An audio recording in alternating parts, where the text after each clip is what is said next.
Oke, di sini ada teori tumbukan ya. Teori tumbukan, collision teori. Collision maksudnya tumbukan. Dan tapi tumbuhan efektif. Oke, yang dimaksud sini adalah energi aktivasi ya, yang dia maksud. Oke.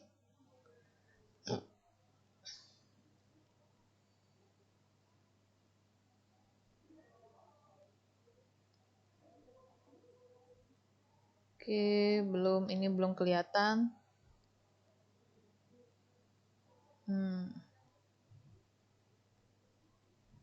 Bagaimana kita bisa melihat dia ya? Oke, kita bahas dulu sini. Dasar dari teori tumbukan menjelaskan bahwa laju reaksi berbanding lurus dengan laju tumbukan. Berarti secara nggak langsung kalau laju reaksinya besar, maka tumbukannya juga besar. Lalu dikatakan pula laju tumbukan yang efektif adalah proses tumbukan yang menghasilkan reaksi kimia. Segala sesuatu yang menaikkan laju tumbukan efektif akan menghasilkan laju reaksi. Salah satu faktor yang mempengaruhi laju tumbukan efektif adalah suhu. Ya, dengan naiknya suhu, kata dia, T-nya naik, maka itu akan mempercepat laju reaksi. Ya, maka tumbukannya juga meningkat ya. Meningkat. Begitupun juga dengan laju reaksinya. Akan tetapi tidak semua tumbukan adalah tumbukan efektif. Jika semua tumbukan merupakan efektif, maka semua reaksi akan berlangsung dengan instan. Jadi intinya yang terjadi tumbukan yang efektif ya, itu dia menghasilkan laju reaksi. Laju reaksi di mana persamaan reaksi itu berlangsung reaksinya ya. Oke, di sini lihat yang di sini ya. Ketika ada N2O ya, ini ada 2, ini ada O. Jadi N2O ketemu NO ya. Dia bertumbukan ya, bertumbukan ketemu di sini dan ternyata membentuk di sini N2 ya, ini N2. Ini N2O. Jadi ini kalau dituliskan itu mana ini? N2O ya. Di sini NO. Berarti terus ini menjadi N2O, masih ini NO, nanti akhirnya menjadi N2, di sini N2O. NO2. Jadi kalau direaksikan tuh kayak gini dah. N2O ditambah dengan NO menjadi N2 ditambah dengan NO2. Ya. Ini yang A ya, ceritanya ini yang A. Nah, sedangkan yang B, oh ini masih ada laginya ya, ada laginya di sini ya. Ini menjadi N2O, ini menjadi NO. Nah, ya. Nah, terus ini kayaknya serampangan ya ini ya. Ini serampangan, saya tulis lagi ya, N2O.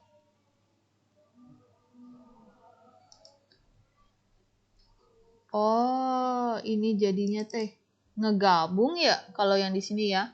N2O dempet itu dengan si NO. Ini udah mau bereaksi di sini nih ya. Sehingga ketika ini ketemu nanti akhirnya menjadi N2NO2 di sini. Lalu setelah ini bertemu memisah, dia membentuk lagi N2O dan di sini NO. Ya. Lalu di sini dia dempet lagi N2O-nya. Ya. Deketin lagi dengan N2O dan NO. Sehingga pada akhirnya membentuk N2O yang terpisah dengan NO. Nah, kalau yang ini kenapa dikatakan tidak terjadi reaksi kimia?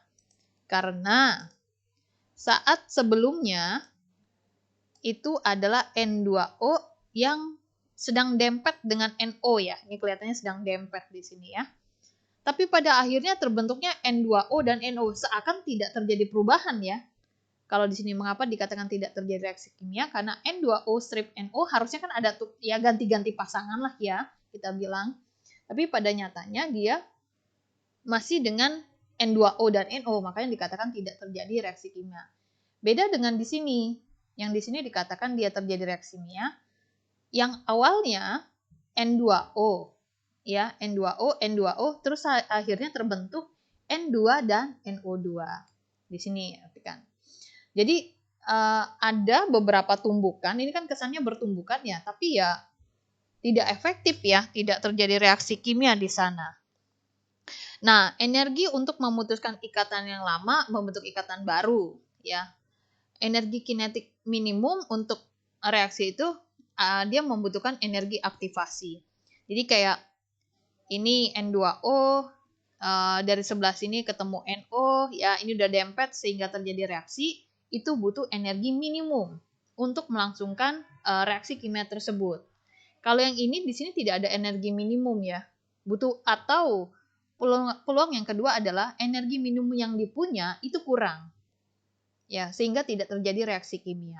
Jadi kemungkinannya ada dua, dan kita butuhkan sebenarnya energi minimum. Jadi tidak kita naikkan suhu, tekanan, dan kawan-kawan, itu bisa bereaksi dengan terjadi dengan alamiah.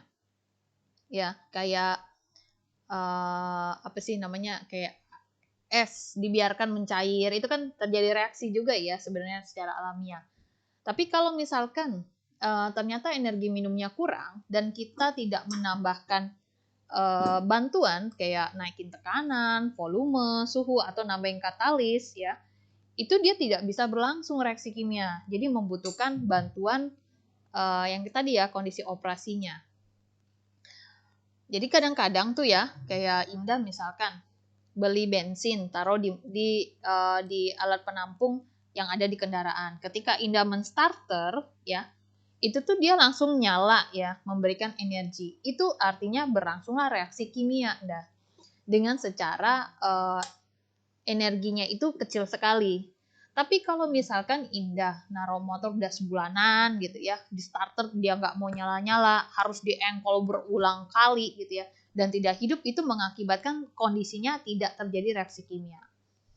Tapi kalau Indah engkol terus ya berulang-ulang sampai akhirnya hidup, berarti itu terjadi reaksi kimia. Kenapa bisa terjadi seperti itu? Karena motor yang ditinggalkan selama berhari-hari atau berbulan-bulan, itu kayak pematik untuk melangsungkan reaksi dari kita menstarter untuk menghidupkan energi listrik di dalam motor, itu cukup lama. Ya, seperti itu. Oke, di sini ada sebagai contoh reaksi antara gas hidrogen dan nitrogen. Monoksida H2 ini, sehingga dihasilkan gas nitrogen dan 2 molekul air. Ini ada reaksinya ya di sini. Nah, dia contohkan di sini ada hidrogen ya. Kalau ceritanya tuh begini nih ya. NO nitrogen monoksida berang dengan gas hidrogen. Dihasilkan adalah gas nitrogen ditambah H2O. Nah, setelah ini terbentuk, biasa ya disamakan penyebutnya, N-nya di sini 2, maka sini 2. Ya, terus H-nya di sini 2, ini udah 2, O-nya jadi 2. Ya, maka ini kita kalikan 2 ya, sini O-nya. Sehingga H-nya menjadi 4, ya udah di sini kalikan 2. Nah, ini penyetaraan ya. Nah, sehingga ketika kita lihat nih ya, ini kalau kita anggap angkanya misalnya di sini 5 ya, Nda. Kita anggap ya, kita ngambil daerah ketika ditabrakan dengan sumbu ke sumbu Y, kita bilang ya ini sumbu Y, kita anggap ya, ini 5. Nah, ketika Indah tarik garis di sini ya, ketika Indah tarik garis di sini ya, maka misalkan angka ini 7 ya, kita anggap ya energinya 7. Nah, posisi di sini adalah awal. Posisi di sini adalah akhir atau produk. Yang dimana nilai delta H itu adalah H produk dikurang H reaktan. Ya. Saya taruh di sini dulu biar kelihatan. Oke. Nah, delta H-nya adalah H produknya tadi kita anggap aja 7 ya, Nda, di sini. 7. Reaktannya adalah 5. Oke, sehingga delta H-nya itu adalah dalam keadaan positif 2. Nah, ketika kita katakan di sini positif 2, ya, angka positif ini ya, maka di sini delta H-nya positif. Berarti ini kesannya laju reaksinya bersifat endoterm. Ya, karena positif tadi ya, Indah, endoterm. Nah, Indah masih ingat nggak laju reaksi? Ketika kondisinya endoterm, suhunya harusnya apa, Indah? Naik apa turun? Naik. Naik. Dengan naik itu, laju reaksinya akan bergerak ke arah produk.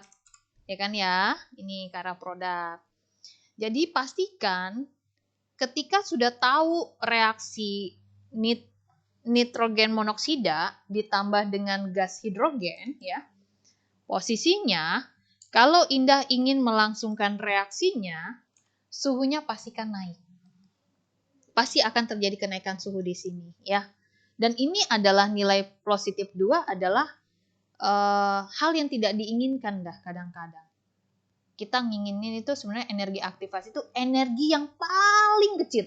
Kalau bisa nggak usah ada hasilnya, Mbak. Ya, jadi kalau kayak langsung saja ya, kalau bisa angkanya seminim mungkin. Karena kan energi aktivasi tadi intinya adalah energi kinetik minimum. Arti kata minimum tuh paling kalau bisa kecil bener lah ya. Nah, ketika Indah melihat nih, ini kan ada gapnya nih ya. Gap itu maksudnya delta ya. Delta awal dengan akhir itu ada di sini Ninda. Ya. Sebesar ini deltanya Ninda. Ya. Ini energi yang harus kita punya untuk reaksi itu terjadi. Yang dimaksud dia, ya. Nah, nilainya positif. Itu adalah endo. Oke, kita lanjut di sini.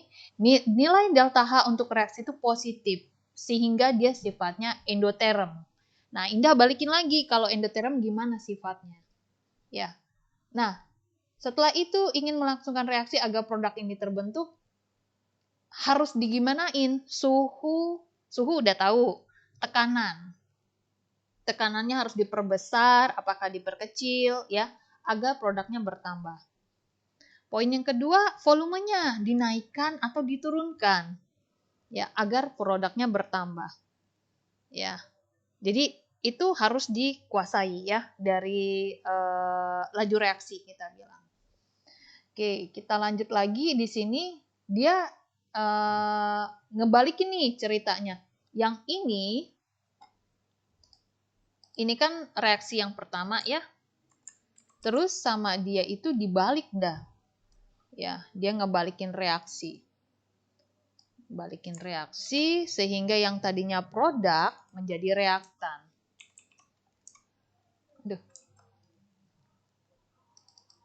Produk menjadi reaktan. Ya. Produk menjadi reaktan. Ternyata awalnya itu menjadi titiknya kan di sini ya awalnya. Sini akhirnya. Kita anggap ini angkanya awalnya 7 ya Ndah. Ya, kita anggap awalnya 7 angka itu. Lalu saya tarik garis di sini minta bantuan. Pada akhirnya ternyata nyampenya di sini nih. Ternyata kalau saya terka-terka misalkan angkanya ya kebetulan 5 lah, ya 5. Sehingga delta H-nya ya udah H produk dikurang H reaktan. Maka delta H-nya itu produknya berapa? 5. Reaktannya 7, sehingga delta H-nya adalah bernilai negatif 2.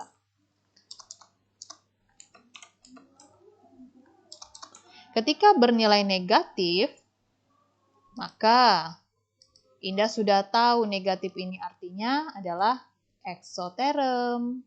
Ya, eksoterm. Gimana kalau produknya biar naik dah caranya? Berarti suhunya diapain dah?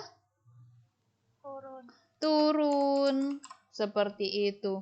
Kalau suhunya turun enak dong, nggak nambahin energi seperti itu. Nah, di sini nih dia bilang, karena energi hasil lebih rendah dari energi reaksi, maka nilainya menjadi negatif. Jadi kayak Indah dorong mobil, tapi jalannya tuh dari atas ke bawah dah, nurunin jembatan ya. Kayak kamu dari apa tuh namanya? Dari Gombel ya ke PLN bawah. Yo tinggal injek rem bae kan dah guling ke bawah. Ya, itu EXO dianggap dia. Kan nurun ya, suhunya turun. Tapi kalau Endo, Indah ya mbok harus ngegas, ya harus ngedorong, suwi nah aku bilang ya. Jadi kurang lebih sana. Lebih enak proses Endo ndah, karena suhunya turun. Kalau turun kita nggak perlu suplai energi dan kawan-kawan. Jauh lebih baik ya maksudnya. Jadi bisa hemat kos kalau diibaratkan situ. Nah, di sini dia kasih tahu lagi, agar mobil dapat sampai ke B, berarti kan dari awal dasar nih ya, naik, nindah. Naik turun. Secara nggak langsung ketika didorong, itu arti kata dia reaksinya endoterm dah. Berarti delta H-nya adalah positif. Ya. Berarti di sini T-nya naik. Ya. Ketika dia dari atas ke bawah, ini berarti dia eksoterm. Delta H-nya negatif. Dia adalah eksoterm. T-nya turun, sorry. Alhamdulillah. Nih, ibaratan dia seperti ini. Lah, Indah lebih pilih mana? Dorong mobil apa? Biarin aja mobilnya glosor sendirian. Ayo. Pilih yang mana? Biarin aja tuh ya. Kalau bisa dari atas nih Indah. Gombel tuh ya. Gombel sampai rumahmu. Itu mah cuman nginjek rem aja ndah. Bukan nginjek rem, sorry. Nginjek gigi aja ndah. Naik motor ya. Kan kadang aku naik motor ya ndah dari Gombel tuh ya. Aku cuman nginjek gigi. Biar nggak ngegerung gitu loh. Motor yang ngerung gitu ya. Jadi diinjek giginya. Tapi udah gigi 4 ya ndah. Indah bisa naik motor ndah? Enggak. Oh lah. Bingung aku jelasnya. Naik sepeda bisa? Naik sepeda bisa? Enggak. Oh masa? Ya wis lah, anggap aja Indah naik sepeda ya. Anggap aja Indah naik sepeda. Nek Indah naik ke Gombel pakai sepeda. Ya ampun dah, betismu lo bengkak lo nek aku bilang. Tapi tapi Indah ngerti Gombel kan? Enggak. Aloh, tenan ra ngerti Gombel. Tahu. Gombel itu pernah diajak Mbak Uma ke Undip enggak? Pernah. Nanjak toh? Nanjak toh jalanannya. Nek nanjak itu dianggapnya endoterm dah. Jalannya nanjak. Nek pulangnya kan turun dah. Iku nek turun ya dah. Yo tinggal ngidupin mesin aja, nggak usah injek gigi 1, gigi 2 itu nggak usah dah di motor itu. Kayak kamu naik sepeda yang glosor wae, rung ke bawah. Yo. Nah, diibaratkan exo dan endo seperti itu. Jadi Indah bisa nggak ibaratin bahwa endo itu butuh energi, ya exo yang ngelos, gitu loh. Biarin wae. Ya, kayak naik otopet ya. Nggak ngapa-ngapain jalan mesinnya gitu lah. Ini aku bilang. Ya. Oke, lanjut di sini faktor yang mempengaruhi laju reaksi ya. Ya, ada konsentrasi di sini. Nah, konsentrasi itu gimana? Tadi kan udah dijelasin. Konsentrasi itu ada hubungannya dengan mol dengan volume. Berarti konsentrasi akan berhubungan dengan volume. Nek volumenya diperkecil, ya, diperkecil berapa? Misalnya diperkecil 2 kali lipatnya, 2 kali, gitu ya. Diperbesar ya. Besar volumenya menjadi 2 kali. Ya udah, di sini konsentrasinya kan menjadi 1/2 volume. Ya. Nek dikecilin volumenya menjadi setengah, ya konsentrasinya berarti kan 1 dibagi setengah volume, alias 2 per volume ya. Seperti itu. Oke, di sini ini hasil ininya ya, tapi dia kasih conclusion biasanya. Larutan yang pekat, itu pekat tuh maksudnya molaritasnya ya. Misalnya ada 1 molar, 2 molar, 10 molar. Nah, aku tanya dulu, Indah, kalau ada larutan dengan konsentrasi 1 molar, 2 molar, sampai 10 molar, mana sih yang pekat dah? 1, 2, apa 10?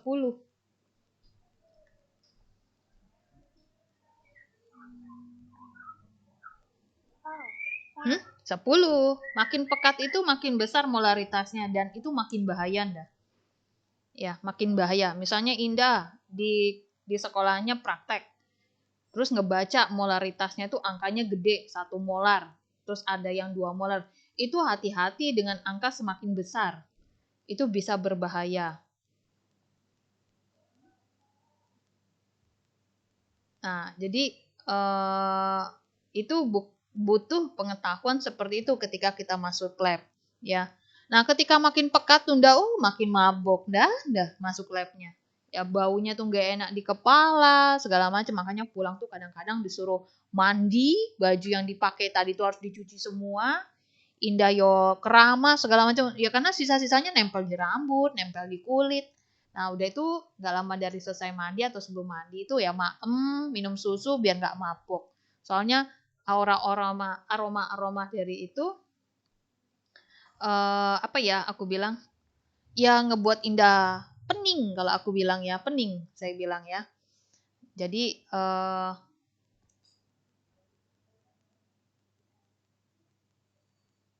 bentar ya. Jadi kalau bisa dihindari ya sangat dihindari sekali ya bahaya kita bilang. Nah, dia bilang di sini larutannya makin pekat, makin rapat, lebih mudah tumbukan. Ya iyalah, kalau konsentrasinya makin tinggi, ya sesuai dengan di sini tadi. V sama dengan K kalikan konsentrasi, pangkat berapa, kalikan konsentrasi pangkat Y misalnya. Ya iya, karena laju reaksi itu sebanding dengan konsentrasi. Ya, dan laju reaksi itu berbanding terbalik dengan sebanding dengan sepervolume. Kenapa? Karena konsentrasi itu adalah mol per volume. Seperti itu. Nah, pada larutan yang encer, berarti molaritasnya kecil nih, ya.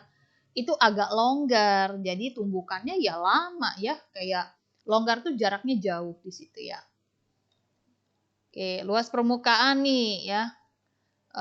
Laju reaksi ini biasanya luas permukaan tuh pilih yang paling kecil biasanya ya. Kalau kita bilang di sini laju reaksi. Dia bilang di sini suatu zat akan bereaksi apabila bercampur dan tumbukan pada pencampuran reaktan yang terdiri dari 2 fasa. Ya. Kalau bisa terdiri dari 2 fasa, fase itu kayak gas, cair, ya, solid, aqueous ya. Tumbukan berlangsung pada bagian permukaan ya, bagian permukaan bukan bagian dalam. Nah, jadi kalau misalkan kita ketemunya serbuk ya, itu bidang sentuhnya lebih gampang dah. Karena lebih kecil. Kayak ibarat kata gini, Indah menaruh bubuk ya. Kalau serbuk itu bubuk ya, bubuk. Kalau diaduk lebih cepat larut dah. Ya, lebih cepat larut. Dibandingkan Indah melarutkan sesuatu yang bentuknya kayak blok. Blok itu kayak kubus ya, kayak apa ya kita bilang ya, kayak permen lah ya, itu blok gitu ya. Kalau Indah makan permen dalam bentuk permen, itu kan ya harus ngunyah dulu ya, gitu kayak ngecap-ngecap gitu kan lama ya. Tapi kalau permennya kayak bubuk lebih kecil itu mudah sekali masuk ke dalam tubuh, lebih cepat ya, lebih cepat. Jadi dikatakan sini yang serbuk itu jauh lebih cepat. Iya, karena luas permukaannya lebih luas. Ya, lebih luas. Jadi bukan mengartikan lebih luas itu yang lebih rigid itu lebih lama ya, bukan seperti itu. Ya. Jadi di sini akan lebih tinggi ketika dia luas permukaannya adalah serbuk.